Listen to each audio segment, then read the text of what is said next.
आओ जो जून 1984 सचखंड श्री हरिमंदर साहब अकाल तख्त के उपर इन्हां दिनां 1 जून तो लैके 6 जून तक ये बहुत बड़ा दुखांत वापरिया, जिन्हों घल्लू घारे का नाम दिता जाता है। घल्लू घारे दे जिहड़े अर्थ ने वो विद्वानां ने ये दस्सिया कि बर्बादी कतलेआम, कि जदों कोई घल्लू घारा वरतदा ਉਹਦੇ अंदर बहुत सारी बर्बादी हो जाती है ते बहुत सारा कतलेआम हो जाता। उस दुखांत नूं घल्लू घारे का नाम दिता जाता। जदों आपां पिछोकड़ इतिहास वाल झाती मारते हैं तो पंचम पातशाह गुरु अर्जन देव साहब जी महाराज उन्हां दी शहीदी तो बाद धन श्री गुरु हरगोबिंद साहब जी महाराज 6वें पातशाह गुरदा गद्दी ते बैठे, उन्होंने अकाल तख्त की रचना की। दिल्ली के तख्त के बराबर सचखंड हरमंदर साहब के सन्मुख अकाल तख्त की रचना की, अकाल बुंगे की रचना की कि एक पासे वो दिल्ली का तख्त है, दूसरे पासे उस अकाल पुरख वाहिगुरु का तख्त रख दिता गया जिथे न्याय होने शुरू होए। ते उस मौके की जिहड़ी हुकूमत सी शाहजहान वर्गे जिन्हां दे ये इत्थे बनाए हुए सी कानून कि कोई घोड़े ते नहीं चढ़ सकता, कोई शिकार नहीं खेड सकता, कोई सिर ते पग नहीं सी बन सकता, कलगी लाउणी तां बहुत दूर की गल।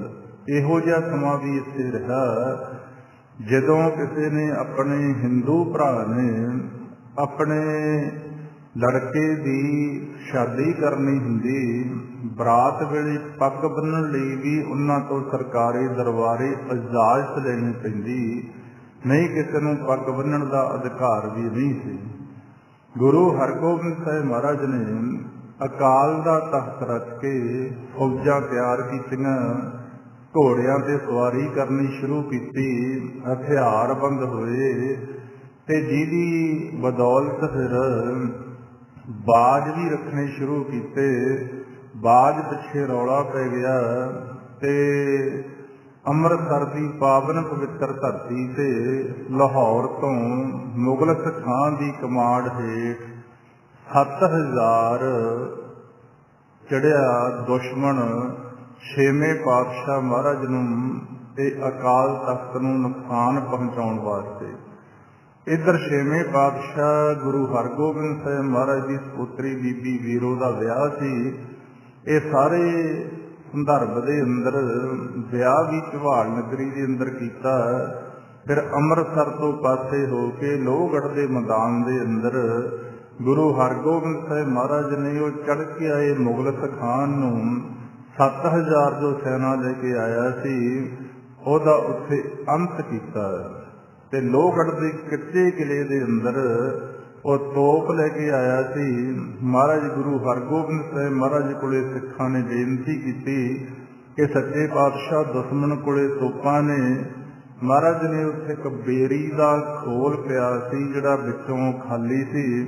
महाराज कहंदे इहदे इट्टां और रेत भर के 7 करतार के सलीका लाओ, तोप का काम करेगी। कहण तो भाव वो चढ़ के आए मुगलस खान का अंत होया ते उन्हां नूं उत्थों हार का मूँह खा के वापस मुड़ना पिया। फिर इसे अकाल तख्त के उपरों जदों औरंगजेब बादशाह ने बहुत सारा हिंदू धर्म के उपर अत्याचार करना शुरू किया, सभा सभा मन जंजू उतारने शुरू किए। फिर उसे अकाल तख्त की रचनहारे 6वें पातशाह गुरु हरगोबिंद साहिब जी महाराज उन्हां दे सपुत्र गुरु तेग बहादुर साहिब महाराज ने इस जुल्म नूं रोकिया ते अपने प्यारियां समेत दिल्ली के चांदनी चौक शहादत दे के ये सिद्ध करता कि अकाल दे तख्त तो चले हुए कदम कदे भी दिल्ली के तख्त के अगे झुकते नहीं, जिन्ना मर्जी वो आपका जतन करन। उस तो बाद फिर आपां वेखदे हां धन श्री गुरु गोबिंद सिंह साहब जी महाराज, जिन्हां ने सारी जिंदगी 41-42 साल की उम्र अपने भले वास्ते ते जुल्म के विरुद्ध बहुत सारा इत्थे जंग युद्ध होए।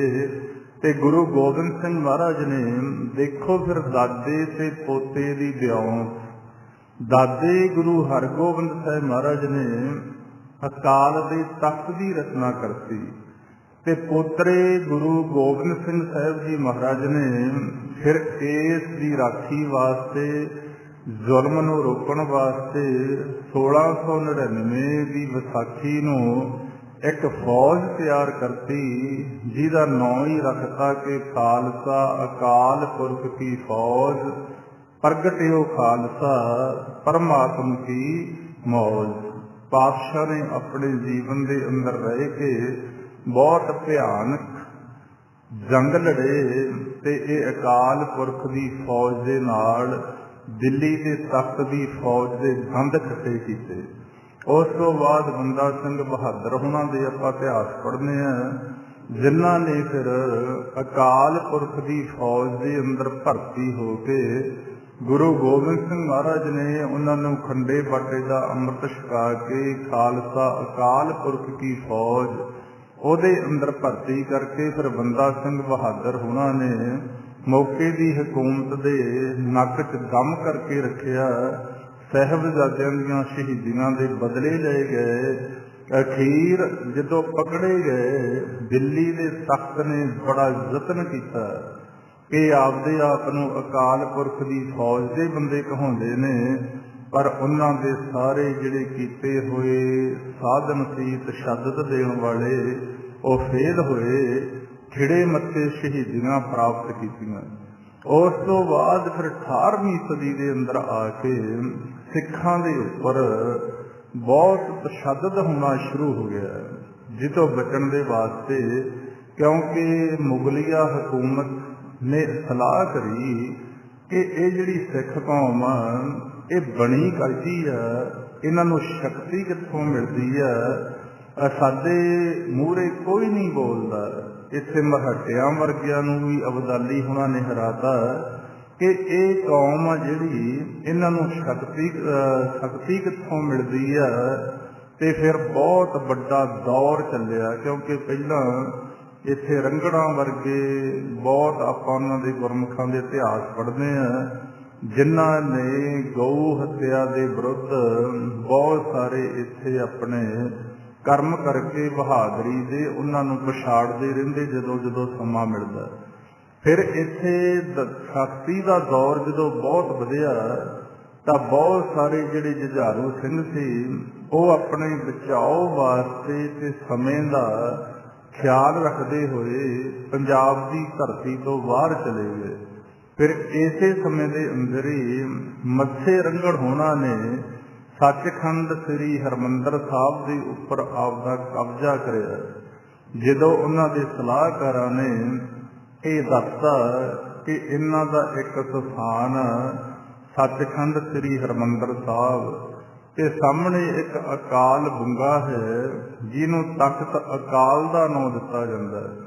इन्हों उथों सारी ये शक्ति मिलती है, जिहदा करके ये मौत की परवाह भी नहीं करते।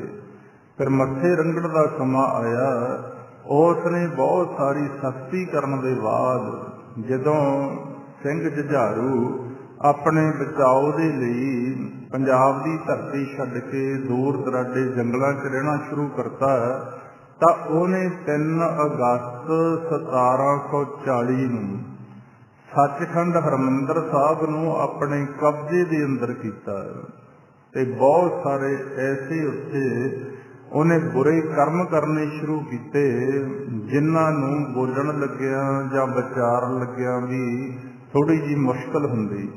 जिथे हरमंदर साहब के अंदर गुरु ग्रंथ साहब का प्रकाश ਉੱਥੇ ਪਲੰਗ ਢਾਹ ਕੇ ਮੱਥੇ ਰੰਗੜ ਵੱਲੋਂ ਹੁੱਕਾ ਪੀਣਾ ਸ਼ੁਰੂ ਕੀਤਾ ਗਿਆ। ਜਿੱਥੇ ਸੱਚਖੰਡ ਦਰਬਾਰ ਸਾਹਿਬ ਦੇ ਅੰਦਰ ਰੱਬੀ ਬਾਣੀ ਦਾ ਇਲਾਹੀ ਕੀਰਤਨ ਚੱਲਦਾ, ਉੱਥੇ ਬੇਸਵਾ ਆਦਿਕ ਦੇ ਜਿਹੜੇ ਨਾਚ ਕਰਾਉਣੇ ਸ਼ੁਰੂ ਕੀਤੇ ਗਏ, ਤੰਬਾਕੂ ਪੀਣੇ ਸ਼ੁਰੂ ਕੀਤੇ ਗਏ, ਜੋ ਕਿਸੇ ਤੋਂ ਬਰਦਾਸ਼ਤ ਨਹੀਂ ਸੀ ਹੁੰਦੇ, ਪਰ ਗਰਵਾਣਿਆਂ ਅੱਗੇ ਜ਼ੋਰ ਨਾ ਚੱਲਦਾ। ਫਿਰ ਬਲਾਕਾ ਸਿੰਘ ਦੇ ਰਾਹੀਂ ਬੀਕਾਨੇਰ ਦੇ ਬੁੱਢਾ ਜੋੜ ਦੇ ਕੋਲੇ ਸੁਨੇਹਾ ਪਿਆ ਲੱਗਿਆ। ਉੱਥੋਂ ਫਿਰ 2 ਸਿੱਖਾਂ ਦੀ ਡਿਊਟੀ ਲੱਗੀ, ਜਿਨ੍ਹਾਂ ਦੇ ਨਾਮ ਭਾਈ ਸੁੱਖਾ ਸਿੰਘ ਅਤੇ ਭਾਈ ਮਹਤਾਬ ਸਿੰਘ। ਉਹਨਾਂ ਨੇ ਅੰਮ੍ਰਿਤਸਰ ਦੀ ਧਰਤੀ ਤੇ ਪਹੁੰਚੇ, ਨੰਬਰਦਾਰਾਂ ਦਾ ਭੇਸ ਬਣਾਇਆ, ਬੋਰੀਆਂ ਦੇ ਅੰਦਰ ਪੈਸਿਆਂ ਦੀ ਜਗ੍ਹਾ ਬੀਕਰੀਆਂ ਇਕੱਠੀਆਂ ਕੀਤੀਆਂ ਭੁਲੇਖਾ ਦੇਣ ਵਾਸਤੇ। ਕੇਸ ਆਪਣੇ ਪਿਛਲੇ ਪਾਸੇ ਨੂੰ ਸੁੱਟੇ ਤੇ ਆ ਕੇ ਇਹਨਾਂ ਨੂੰ ਪਛਾਣ ਨਾ ਆਵੇ, ਤੇ ਆਪਣੇ ਵਸਤਰਾਂ ਦੇ ਥੱਲੇ ਸ੍ਰੀ ਸਾਹਿਬ ਲੈ ਕੇ ਜਾਂਦੇ। ਉਧਰ ਬੇਸਵਾ ਦਾ ਨਾਚ ਹੋ ਰਿਹਾ ਤੇ ਨਸ਼ੇ ਦੇ ਅੰਦਰ ਰੱਜਿਆ ਹੋਇਆ ਮੱਥਾ ਰੰਗੜ ਪਲੰਗ ਤੇ ਬਿਠਾ ਹੁੱਕਾ ਪੀ ਰਿਹਾ। ਅੰਦਰ ਗਏ ਕਿ ਅਸੀਂ ਪੱਟੀ ਦੇ ਨੰਬਰਦਾਰ ਮਾਮਲਾ ਤਾਰਨ ਵਾਸਤੇ ਆਏ ਹਾਂ। ਮੱਥੇ ਰੰਗੜ ਦੀ ਮੌਤ ਨੇੜੇ ਸੀ। ਉਹਨੇ ਕਹਿਤਾ ਕਿ ਭੇਜੋ।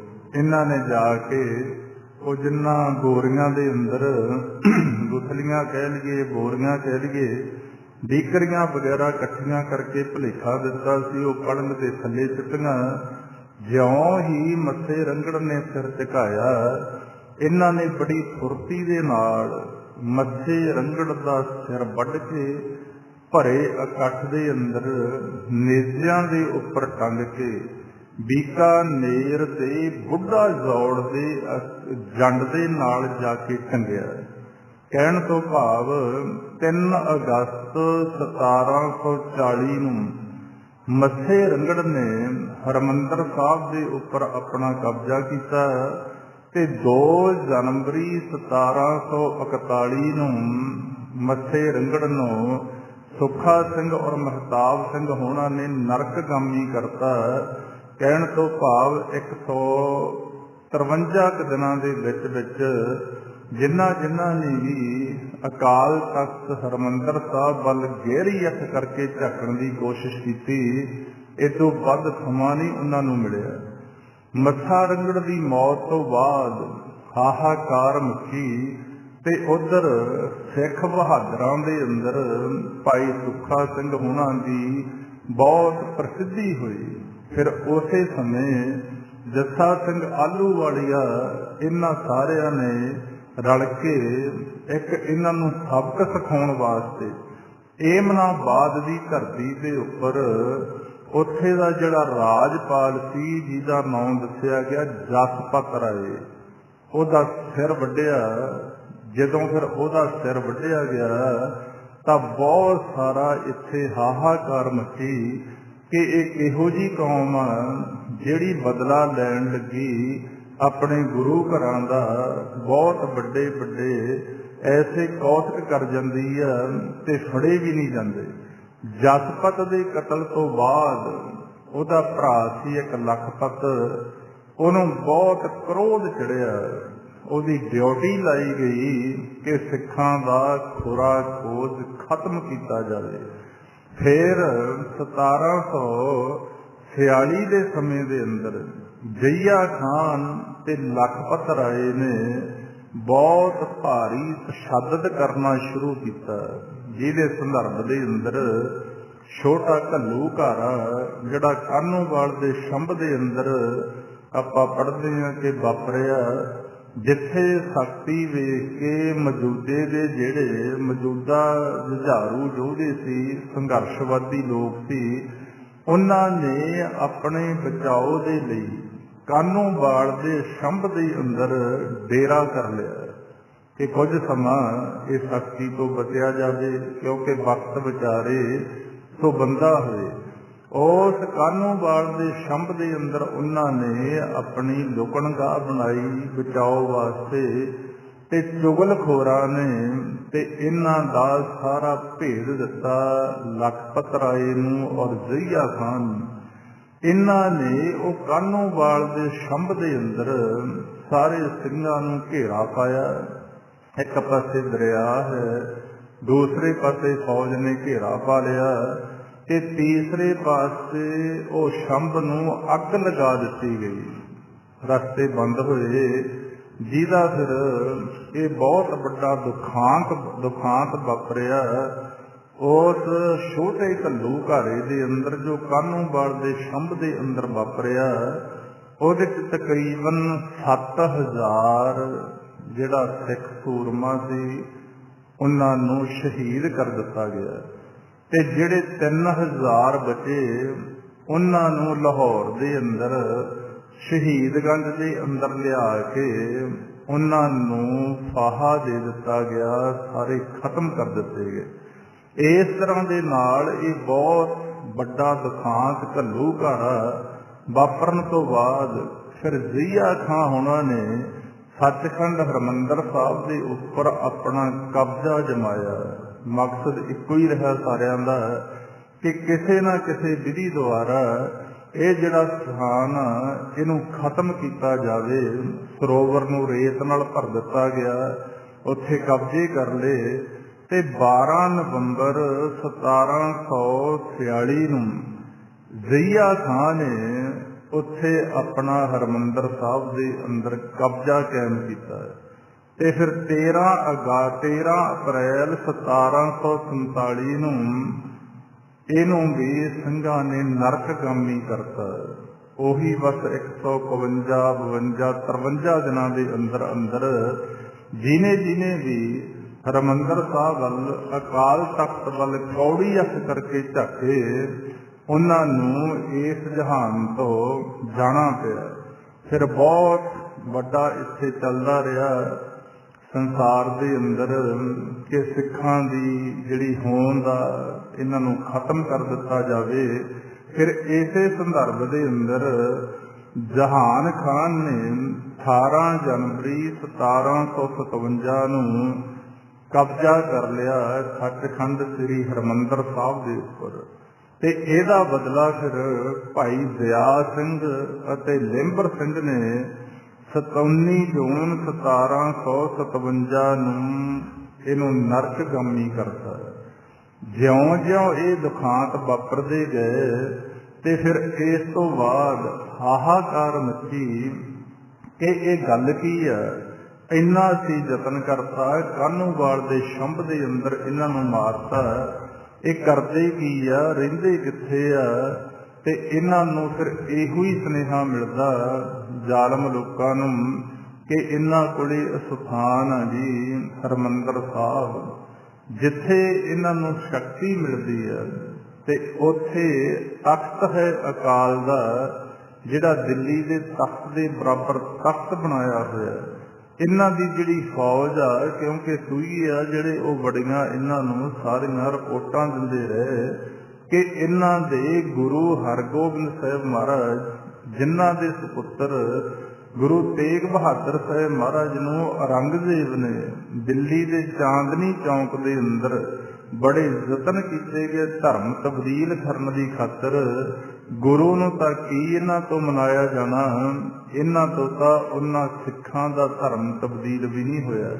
ਵਿੱਚ ਚੰਗੇ ਲੋਕ ਵੀ ਹੁੰਦੇ, ਉਹ ਸਮਝਾਉਣ ਦਾ ਯਤਨ ਕਰਦੇ, ਪਰ ਬਹੁਤ ਸਾਰੇ ਮਾੜੇ ਲੋਕ ਹੁੰਦੇ ਜਿਹੜੇ ਆਪਣੇ ਮਕਸਦ ਪੂਰੇ ਕਰਨ ਵਾਸਤੇ, ਕਿਉਂਕਿ ਸੰਸਾਰ ਦੀ ਇੱਕ ਖੇਡ ਆ, ਜਦੋਂ ਵੀ ਸੰਘਰਸ਼ ਚੱਲਦੇ ਆ ਬਹੁਤ ਸਾਰੇ ਲੋਕ ਤਾਂ ਇਹੋ ਜਿਹੇ ਸੰਘਰਸ਼ਾਂ 'ਚ ਹੁੰਦੇ ਜਿਨ੍ਹਾਂ ਦੇ ਕੋਈ ਨਾ ਕੋਈ ਮਕਸਦ ਹੁੰਦੇ। ਜਦੋਂ ਉਹਨਾਂ ਦੇ ਮਕਸਦ ਦੀ ਪੂਰਤੀ ਹੋ ਜਾਂਦੀ ਉਹ ਸਰਕਾਰਾਂ ਦੇ ਅੱਗੇ ਵਿਕ ਜਾਂਦੇ ਤੇ ਦੁਨੀਆ ਦੀਆਂ ਜਿਹੜੀਆਂ ਮੰਗਾਂ ਇਹਨਾਂ ਨੂੰ ਇੱਕ ਪਾਸੇ ਕਰ ਦਿੰਦੇ।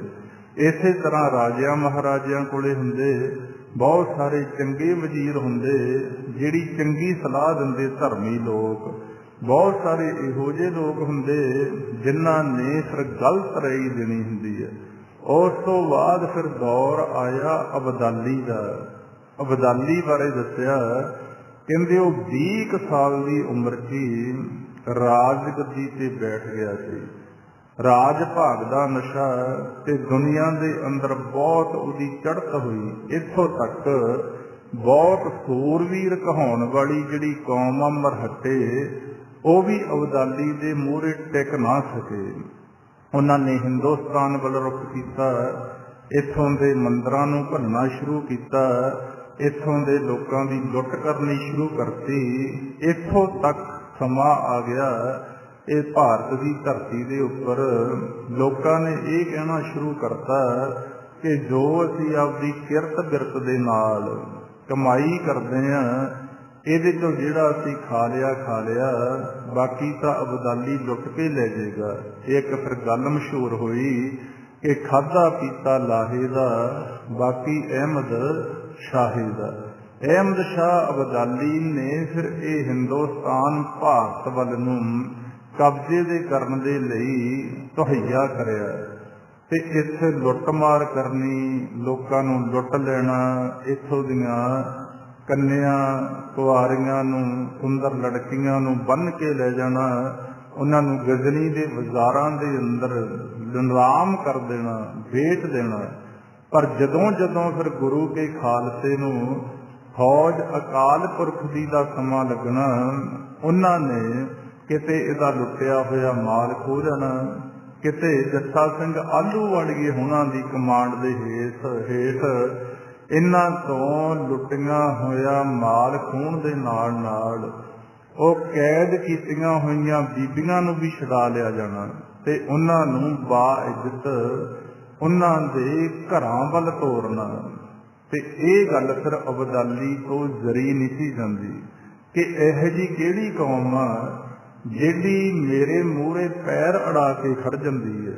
ਮੈਂ ਸਾਰੀ ਦੁਨੀਆ ਦਾ ਜੇਤੂ ਬਣਨਾ ਚਾਹੁੰਦਾ। ਤਕਰੀਬਨ 10 ਹਮਲੇ ਅਬਦਾਲੀ ਨੇ ਕੀਤੇ। 6ਵਾਂ ਹਮਲਾ ਫਿਰ ਜਦੋਂ ਚੱਲ ਰਿਹਾ ਸੀ, ਉਹਨੇ ਫਿਰ ਵਿਉਂਤ ਬਣਾਈ ਕਿ ਕਿਸੇ ਨਾ ਕਿਸੇ ਤਰੀਕੇ ਦੇ ਨਾਲ ਇਹ ਜਿਹੜੀ ਕੌਮ ਆ ਇਹਨੂੰ ਖਤਮ ਕਰ ਦਿੱਤਾ ਜਾਵੇ। ਬਹੁਤ ਜ਼ਿਆਦਾ ਇੱਥੇ ਸਖਤੀ ਕਰ ਦਿੱਤੀ ਗਈ। ਫਿਰ ਮੌਕੇ ਦੇ ਜਿਹੜੇ ਕਮਾਂਡਰ ਜੱਸਾ ਸਿੰਘ ਆਹਲੂਵਾਲੀਏ ਜਾਂ ਜਿੰਨੇ ਮਿਸਲਾਂ ਦੇ ਹੋਏ, ਉਹਨਾਂ ਨੇ ਵਿਉਂਤ ਬਣਾਈ ਕਿ ਆਪਾਂ ਆਪਣੇ ਪਰਿਵਾਰਾਂ ਨੂੰ ਕਿਸੇ ਸੇਫ ਜਗ੍ਹਾ ਤੇ ਟਿਕਾਣੇ ਲਾ ਕੇ ਆਈਏ ਤੇ ਫਿਰ ਅਬਦਾਲੀ ਦੇ ਨਾਲ ਆਪਾਂ ਇਹਦਾ ਮੁਕਾਬਲਾ ਕਰਕੇ ਇਹਦੇ ਦੰਦ ਭੰਨੀਏ। ਇਸੇ ਵਿਉਂਤਬੰਦੀ ਦੇ ਨਾਲ ਇਹ ਤਕਰੀਬਨ 30-35-40 ਹਜ਼ਾਰ ਦਾ ਜੱਥਾ ਜਗ੍ਹਾ ਜਗ੍ਹਾ ਤੋਂ ਇਕੱਠੇ ਹੋ ਕੇ ਸਮੇਤ ਆਪਣੇ ਪਰਿਵਾਰਾਂ ਦੇ ਇਹ ਆਪਣੇ ਮਲੇਰ ਕੋਟੜੇ ਦੇ ਕੋਲੇ ਪਹੁੰਚੇ ਕਿ ਅੱਗੇ ਇੱਧਰ ਨੂੰ ਆਪਾਂ ਰਾਜਸਥਾਨ ਵਗੈਰਾ ਜਿੱਥੇ ਜਿੱਥੇ ਵੀ ਉਹਨਾਂ ਦੇ ਟਿਕਾਣੇ ਸੰਭਾਲਣ ਵਾਲੇ ਲੋਕ ਸੀ, ਆਪਣੇ ਪਰਿਵਾਰਾਂ ਨੂੰ, ਬੱਚਿਆਂ ਨੂੰ ਉੱਥੇ ਛੱਡਿਆਵਾਂਗੇ ਤੇ ਫਿਰ ਆਪਾਂ ਇਹਦੇ ਨਾਲ ਅਬਦਾਲੀ ਦੇ ਨਾਲ 4 ਹੱਥ ਕਰਾਂਗੇ। ਹਿਫਾਜ਼ਤ ਦੇ ਵਾਸਤੇ ਲੈ ਕੇ ਇਕੱਠੇ ਹੋਏ ਤੇ ਉਧਰ ਅਬਦਾਲੀ ਨੂੰ ਵੀ ਸਾਰਾ ਪਿੱਛਾ ਕਰ ਰਹੇ ਸੀ ਉਹਦੇ ਬੰਦੇ। ਕੁਝ ਆਪਣੇ ਲੋਕ ਵੀ ਸੀ ਜਿਹੜੇ ਅਬਦਾਲੀ ਦਾ ਪੱਖ ਪੂਰ ਰਹੇ ਸੀ। ਇਹਨਾਂ ਨੂੰ ਫਿਰ ਮਲੇਰ ਕੋਟਲੇ ਦੇ ਨੇੜੇ ਬਹੁਤ ਵੱਡਾ ਘੇਰਾ ਪਾਇਆ ਗਿਆ, ਜਿਹੜਾ ਫਿਰ ਵੱਡਾ ਘੱਲੂਘਾਰਾ ਵਾਪਰਿਆ ਜੋ ਕੋਪਰ ਹੀਰੇ ਤੋਂ ਚੱਲਦਾ ਹੋਇਆ ਕਈ ਦਿਨ ਚੱਲਿਆ। ਬਹੁਤ ਭਿਆਨਕ ਜੰਗ ਹੋਇਆ ਜਿਹਦੇ ਅੰਦਰ ਅਬਦਾਲੀ ਦੀ ਫੌਜ ਦਾ ਵੀ ਬਹੁਤ ਨੁਕਸਾਨ ਹੋਇਆ। ਇੱਥੋਂ ਚੱਲਦਾ ਚੱਲਦਾ ਕੁਤਬਾ, ਬਾਹਮਣੀਆਂ, ਗਹਿਲਾਂ ਵਗੈਰਾ ਅਠੂਰ ਤੱਕ ਇਹ ਵੱਡੇ ਘੱਲੂਘਾਰੇ ਦਾ ਦੁਖਾਂਤ ਵਾਪਰਿਆ ਅਬਦਾਲੀ ਦੇ ਸਮੇਂ ਤਕਰੀਬਨ 1762 ਈਸਵੀ ਨੂੰ, ਜਿਹਦੇ ਅੰਦਰ ਦੱਸਦੇ ਆ ਇਤਿਹਾਸਕਾਰ ਵੀ 30 ਤੋਂ 35 ਹਜ਼ਾਰ ਜਿਹੜੇ ਸਿੱਖ ਸੀ ਉਹਨਾਂ ਦਾ ਤੇ ਉਹਨਾਂ ਦੇ ਪਰਿਵਾਰਾਂ ਦਾ, ਉਹਨਾਂ ਦੇ ਛੋਟੇ ਛੋਟੇ ਬੱਚਿਆਂ ਦਾ ਨੁਕਸਾਨ ਕਰ ਦਿੱਤਾ ਗਿਆ। ਕਿਉਂਕਿ ਬੜੀ ਵਿਉਂਤਬੰਦ ਤਰੀਕੇ ਦੇ ਨਾਲ ਚੱਲਦੇ, ਦੋਨੋਂ ਪਾਸੇ ਤਿੰਨੋਂ ਪਾਸੇ ਘੇਰਾ ਪਾਇਆ ਹੁੰਦਾ ਫੌਜਾਂ ਨੂੰ ਤੇ ਵਿਚਾਲੇ ਉਹ ਬੱਚਿਆਂ ਤੇ ਪਰਿਵਾਰਾਂ ਨੂੰ ਲੈ ਕੇ ਚੱਲਦੇ। ਪਰ ਫਿਰ ਵੀ ਅਠੂਰ ਤੱਕ ਆਉਂਦੇ ਗਹਿਲਾਂ ਦੇ ਨੇੜੇ ਤੱਕ ਆਉਂਦੇ 30 ਤੋਂ 35 ਹਜ਼ਾਰ ਦੇ ਕਰੀਬ ਅਬਦਾਲੀ ਦੀਆਂ ਫੌਜਾਂ ਨੇ ਤੇ ਇਹ ਫਿਰ ਬਹੁਤ ਵੱਡਾ ਜਿਹਨੂੰ ਘੱਲੂਘਾਰਾ, ਜਿਵੇਂ ਆਪਾਂ ਪਹਿਲਾਂ ਵਿਚਾਰ ਕਰਦੇ ਹਾਂ, ਘੱਲੂਘਾਰਾ ਨਾਮ ਹੀ ਉਹਦਾ, ਜਦੋਂ ਬਹੁਤ ਸਾਰੀ ਬਰਬਾਦੀ ਹੋ ਜੇ ਤੇ ਬਹੁਤ ਸਾਰਾ ਕਤਲੇਆਮ ਹੋ ਜੇ, ਉਸ ਗੱਲ ਨੂੰ ਘੱਲੂਘਾਰੇ ਦਾ ਨਾਂ ਦਿੱਤਾ ਜਾਂਦਾ। ਇਸ ਵੱਡੇ ਘੱਲੂਘਾਰੇ ਦੇ ਅੰਦਰ ਅਬਦਾਲੀ ਦੀਆਂ ਫੌਜਾਂ ਨੇ ਬਹੁਤ ਵੱਡਾ ਇਹ ਦੁਖਾਂਤ ਵਾਪਰਿਆ। ਉਹਨਾਂ ਦੀ ਸੈਨਾ ਵੀ ਬਹੁਤ ਮਰੀ ਤੇ 30 ਤੋਂ 35 ਹਜ਼ਾਰ ਦੇ ਕਰੀਬ ਆਪਣਾ ਸਿੱਖ ਜਿਹੜੇ ਯੋਧੇ ਸੀ ਤੇ ਉਹਨਾਂ ਦੇ ਪਰਿਵਾਰ ਤੇ ਉਹਨਾਂ ਦੇ ਬੱਚੇ ਇਸ ਵੱਡੇ ਘੱਲੂਘਾਰੇ ਦੇ ਅੰਦਰ ਸ਼ਹੀਦੀ ਪ੍ਰਾਪਤ ਕਰ ਗਏ। ਫਿਰ ਅਬਦਾਲੀ ਨੇ ਜੋ ਪਹਿਲਾਂ ਤੋਂ ਚੱਲਿਆ ਹੁੰਦਾ ਸਿਸਟਮ, ਉਸੇ ਸੰਦਰਭ ਦੇ ਅੰਦਰ ਫਿਰ ਇਹਨੇ 5 ਫਰਵਰੀ 1762 ਨੂੰ ਸੱਚਖੰਡ ਸ੍ਰੀ ਹਰਿਮੰਦਰ ਸਾਹਿਬ ਦੇ ਉੱਪਰ ਆਪਦਾ ਕਬਜ਼ਾ ਕਰਨਾ ਚਾਹਿਆ। ਤੋਪ ਦੇ ਨਾਲ ਗੋਲੇ ਮਾਰਨੇ ਸ਼ੁਰੂ ਕੀਤੇ ਤੇ ਉਧਰੋਂ ਇੱਕ ਇੱਟ ਉੱਠੀ, ਅਬਦਾਲੀ ਦੇ ਸਿਰ 'ਚ ਵੱਜੀ ਤੇ ਇਹਦਾ ਵੀ ਫਿਰ ਅੰਤ ਬਹੁਤ ਜਲਦੀ ਉਨੇ ਸਮੇਂ ਦੇ ਅੰਦਰ ਹੀ 8 ਜਨਵਰੀ 1762 ਨੂੰ ਇਹ ਵੀ ਇਸ ਜਹਾਨ ਚੋਂ ਨਰਕਗਾਮੀ ਹੋਇਆ। ਕਹਿਣ ਤੋਂ ਭਾਵ ਇਹ 4 ਵੱਡੇ ਹਮਲੇ 1762 ਈਸਵੀ ਤੱਕ ਸੱਚਖੰਡ ਹਰਿਮੰਦਰ ਸਾਹਿਬ ਦੇ ਉੱਪਰ ਹੋਏ। ਜਿਨ੍ਹਾਂ ਨੇ ਉੱਥੇ ਕਬਜ਼ਾ ਕੀਤਾ, ਬਸ ਇਤਿਹਾਸ ਉਹੀ ਦੁਹਰਾਈ ਗਿਆ, ਕਿਉਂਕਿ ਅਕਾਲ ਦਾ ਤਖਤ ਹੈ, ਦੂਸਰੇ ਪਾਸੇ ਫੌਜ ਅਕਾਲ ਦੀ ਆ। ਇਹ ਗੱਲ ਤਾਂ ਵੱਖਰੀ ਆ। ਸੰਘਰਸ਼ਾਂ ਦੇ ਅੰਦਰ ਬਹੁਤ ਸਾਰੇ ਲੋਕ ਆਉਂਦੇ ਜਿਨ੍ਹਾਂ ਦੇ ਮਕਸਦ ਕੋਈ ਆਜ਼ਾਦੀ ਵਾਲੇ ਨਹੀਂ ਹੁੰਦੇ ਜਾਂ ਦੁਨੀਆ ਦੇ ਭਲੇ ਵਾਲੇ ਨਹੀਂ ਹੁੰਦੇ।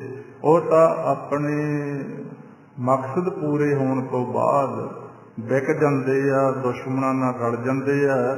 ਦੂਸਰੇ ਪਾਸੇ ਫਿਰ ਤਖਤ ਅਕਾਲ ਤੋਂ ਉੱਠੇ ਹੋਏ ਲੋਕ ਤੇ ਗੁਰੂ ਗੋਬਿੰਦ ਸਿੰਘ ਮਹਾਰਾਜ ਦੀ ਫੌਜ, ਅਕਾਲ ਪੁਰਖ ਦੀ ਫੌਜ ਚੋਂ ਚੱਲੇ ਹੋਏ ਲੋਕ, ਉਹ ਤਾਂ ਵੀ ਬਹੁਤ ਵੱਡੇ ਵੱਡੇ, ਭਾਵੇਂ ਉਹਨਾਂ ਨੂੰ ਦੁੱਖ ਭੋਗਣੇ ਪੈਂਦੇ ਆ, ਬਹੁਤ ਵੱਡੀਆਂ ਵੱਡੀਆਂ ਕੁਰਬਾਨੀਆਂ ਕਰਨੀਆਂ ਪੈਂਦੀਆਂ, ਉਹਨਾਂ ਦੇ ਪਰਿਵਾਰਾਂ ਤੇ ਬਹੁਤ ਵੱਡੇ ਵੱਡੇ ਤਸ਼ੱਦਦ ਕੀਤੇ ਜਾਂਦੇ ਆ। ਉਹ ਤਾਂ ਜਦੋਂ ਇਤਿਹਾਸ ਪੜ੍ਹਦੇ ਆ ਪਤਾ ਲੱਗਦਾ ਨਾ। ਇੱਥੇ ਮੋਤੀ ਰਾਮ ਮਹਿਰੇ ਵਰਗਿਆਂ ਨੂੰ, ਪਾਤਸ਼ਾਹ ਦੇ ਬੱਚਿਆਂ ਨੂੰ ਦੁੱਧ ਪਿਆਉਣ ਦੀ ਸਜ਼ਾ ਕੋਲੂ ਦੇ ਅੰਦਰ ਪੀੜ ਦਿੱਤਾ ਗਿਆ।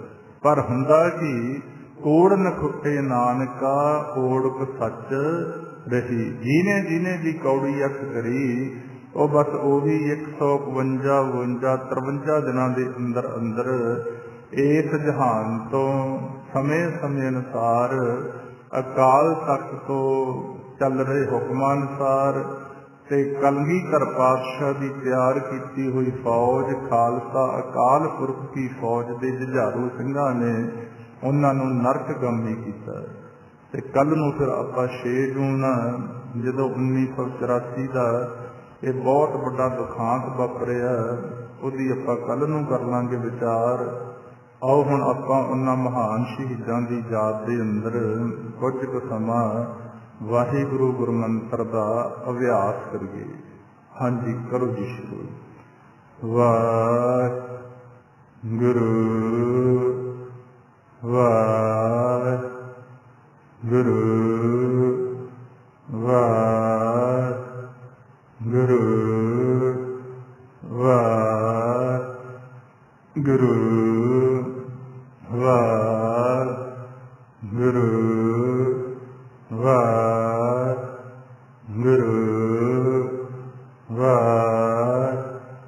ਵਾਹਿਗੁਰੂ ਵਾਹਿਗੁਰੂ ਵਾਹਿਗੁਰੂ ਵਾਹਿਗੁਰੂ ਵਾਹਿਗੁਰੂ